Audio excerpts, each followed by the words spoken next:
Welcome to Democracy Now!, democracynow.org, the War and Peace Report. I'm Amy Goodman. The Pentagon acknowledged Friday the U.S. drone strike that killed 10 civilians, including 7 children in Afghanistan, in the final days of the U.S. withdrawal was a tragic mistake. The Pentagon previously asserted the strike prevented an imminent threat by ISIS-K fighters, but investigations quickly revealed the victims were instead aid worker Zamari Ahmadi and his family members. His family's demanding a probe into the killing. This is his brother, Ramal Ahmadi. They should accept and pay their damages. They should come to me and apologize and offer their condolences. They should pay blood money. We are innocent. They should evacuate us. In Washington, D.C., lawmakers said they would investigate the deadly strike, while activists renewed calls for an end to U.S. drone warfare.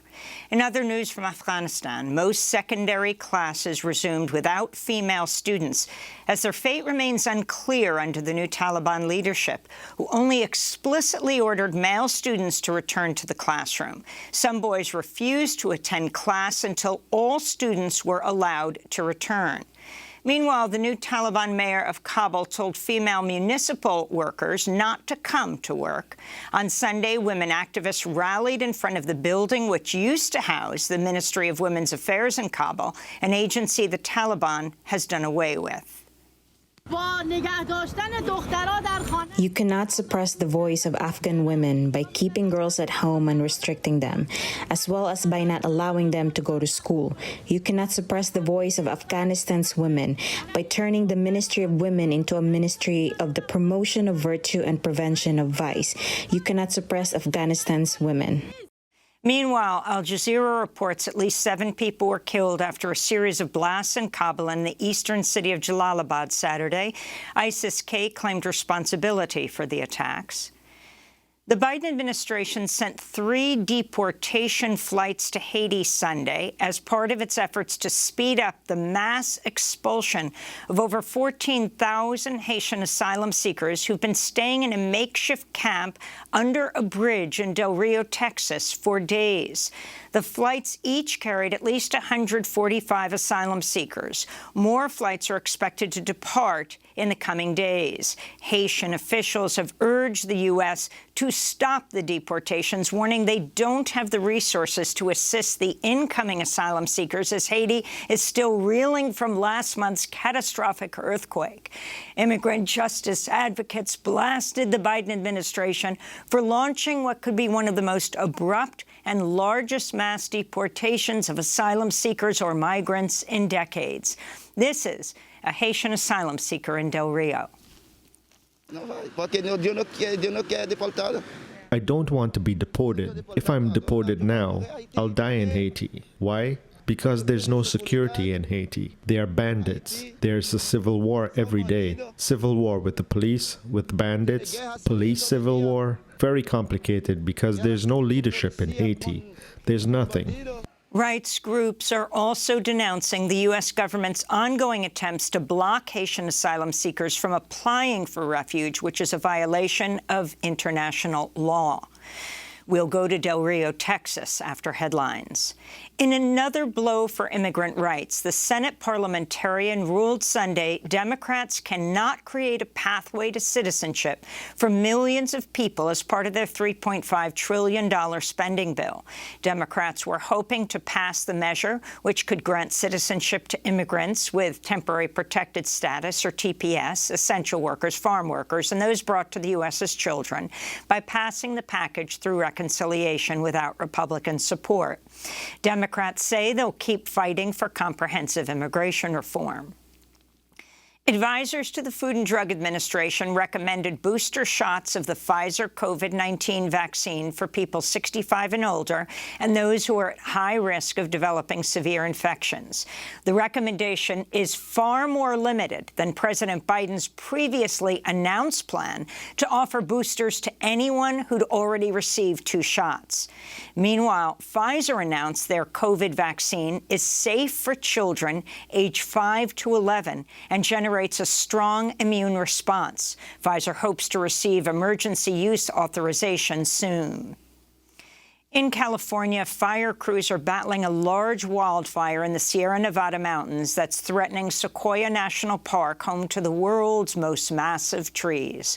Over the weekend, firefighters wrapped protective aluminum foil blankets around old-growth sequoias, including one nicknamed General Sherman, the world's largest tree by volume. The KNP complex fire has grown to over 21,000 acres and is just 3% contained. The United Nations warns the planet's on course for a catastrophic global temperature rise of 2.7 degrees Celsius, even if nearly 200 UN member states meet their stated goals for cutting emissions. That's far beyond the 1.5-degree goal of the Paris Climate Accord and would mean a massive loss of lives and livelihoods, with whole ecosystems collapsing amidst deadly heat waves, powerful storms, and rising sea levels. On Friday, President Biden unveiled a plan by the U.S. and Europe to cut global methane emissions by 30% by the end of the decade. For our part in America, I'm working to pass historic investment and to modernize our climate-resilient infrastructure, to build a clean energy future that creates millions of jobs and ushers in new industries of the future. As part of this work, the United States is committed to reduce greenhouse gas emissions between 50 and 52% below 2005 levels by the year 2030. But it's unclear if Biden's pledges will be possible given the ongoing obstruction of Democrats' infrastructure and climate plans by Republicans and conservative Democrats like Joe Manchin, chair of the Energy Panel and the largest Senate recipient of campaign donations from the oil, coal, and gas industries. Dozens of climate activists were arrested in New York City Friday as they staged peaceful actions demanding big banks stop investing in the fossil fuel industry. Activists held protests in front of the headquarters of J.P. Morgan Chase, Citibank, and Bank of America. The actions come as world leaders gather for the UN General Assembly and ahead of November's UN Climate Summit in Scotland. This is Presley Hayashida of Extinction Rebellion. I would love to see people who are actually talking about the climate crisis realistically and not making, 20-year plans, 30-year plans. We can't talk about 2050 or 2030 anymore. We have to immediately stop fossil fuel investment. France has recalled its ambassadors to the United States and Australia after the Biden administration said it would provide nuclear-powered submarine technology to Australia, subverting a French-Australian deal. It's the first time since the U.S. and France became allies in 1778 that Paris has ordered its top diplomat back to France for consultations. The White House is reportedly pushing to have President Biden call French President Emmanuel Macron in the coming days to soothe strained ties. The diplomatic row followed last week's announcement that Australia, the United Kingdom, and the U.S. are forming a new military alliance known as AUKUS. Just ahead of the announcement, Australia canceled a $65 billion deal to purchase French-built diesel-electric submarines. In Russia, preliminary results show President Vladimir Putin's ruling party on track to retain its majority in the lower house of parliament after an election that saw a near-record low turnout of just 45%. Opposition groups blasted the results, alleging large-scale vote rigging. Ahead of the election, police arrested thousands of activists, including supporters of the jailed opposition leader Alexei Navalny. In Canada, voters are casting ballots today in a parliamentary election that Prime Minister Justin Trudeau is hoping will deliver a clear mandate to his Liberal Party. But the Liberals have been in a tight race with the Conservative Party, with the progressive New Democratic Party polling in third place. The leaders of the two main challenging parties accused Trudeau of calling the snap election amidst a Delta-fueled fourth wave of COVID infections. In Algeria, former President Abdelaziz Bouteflika died Friday at the age of 84. His burial Sunday was a muted affair, even though he held power longer than any other Algerian president. Mass protests led to Bouteflika's resignation in 2019 and resumed earlier this year, demanding an end to Algeria's entrenched political elite and military rulers. In Tunisia, protesters took to the streets in the first major demonstration since President Kais Saied ousted the prime minister and suspended parliament in July, assuming executive authority. Protesters are demanding democratic rule in Tunisia, which was the birthplace of the Arab Spring a decade ago. We followed a revolutionary path for 10 years in which there were negatives and positives, but what happened on July 25th took us back 50 years to autocracy. Back in the United States, in Washington, D.C., police and riot gear surrounded the U.S. Capitol grounds Saturday, outnumbering an estimated 200 protesters who rallied in support of the pro-Trump mob that attacked Congress on January 6th.